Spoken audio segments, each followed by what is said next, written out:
여러분, 왕이 신에게서 직접 권력을 받는다는 생각, 이게 당연했던 시절이 있었죠. 그런데 만약 그게 사실이 아니라면 어떨까요? 오늘 이 시간에는 바로 이 질문에서부터 시작해서요, 현대 민주주의의 기틀을 닦은 존 로크의 아주 혁명적인 생각들을 한번 제대로 뜯어보겠습니다. 네, 바로 이 질문. 이게 17세기 유럽 전체를 뒤흔들었던 존 로크가 평생을 바쳐 답하고자 했던 핵심 질문입니다. 그는요, 수백 년 동안이나 이어져 온 이 낡은 권위의 사슬을 그냥 끊어버리고 완전히 새로운 토대 위에 정부를 세우려고 했던 거죠. 자, 로크는 이렇게 묻는 거예요.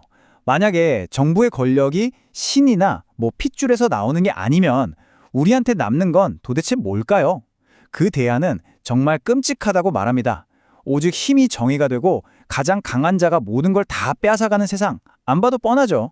이건 끝없는 혼란과 반란으로 이어질 수밖에 없다는 겁니다. 그래서 이 문제를 풀기 위해서 로크는 우리에게 아주 흥미로운 상상을 제안합니다. 아예 어떤 정부도 존재하기 이전의 세상으로 돌아가 보자는 거죠. 그는 이걸 자연상태라고 불렀어요.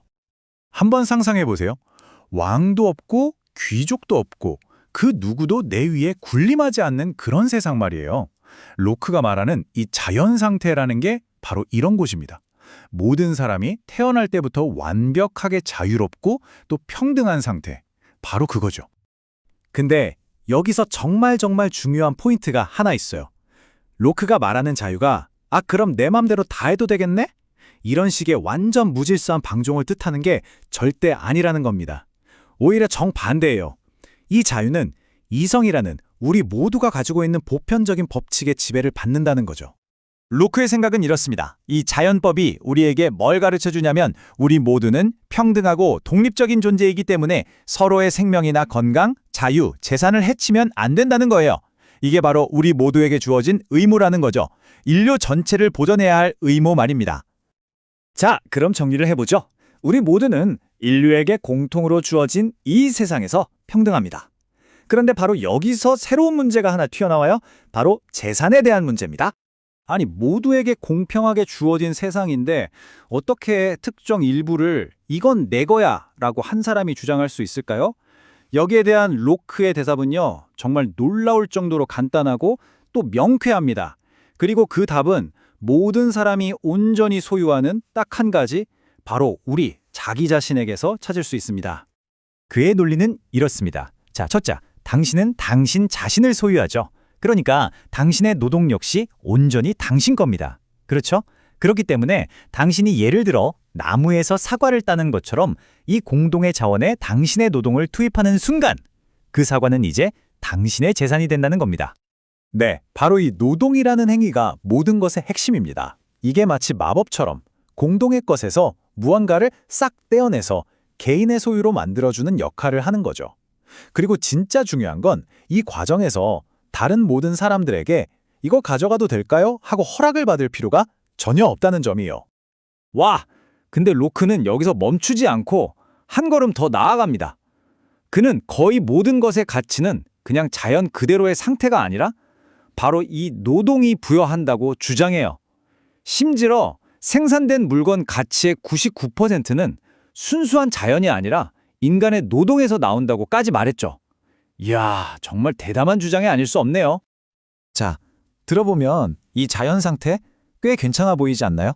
자유롭고 평등하고 내 노력으로 재산도 가질 수 있고, 그런데 대체 왜 사람들은 이 완벽해 보이는 상태를 굳이 떠나기로 동의했던 걸까요?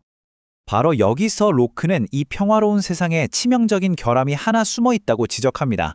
이 모든 걸 한순간에 무너뜨릴 수 있는 아주 핵심적인 불편함이 있다는 거죠.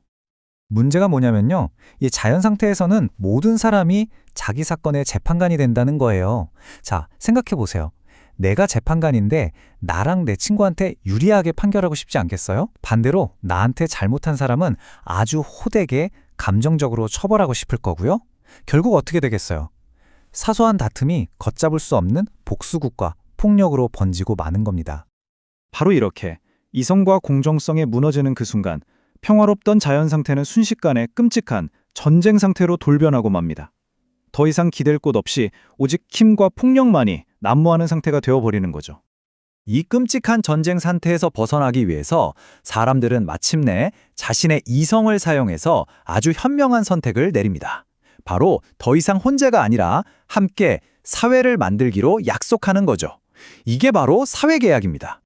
자, 그렇다면 이 살아온 사회는 도대체 어떤 모습이고 또 우리가 여기에 참여하기 위해서 뭘 포기해야 하는 걸까요?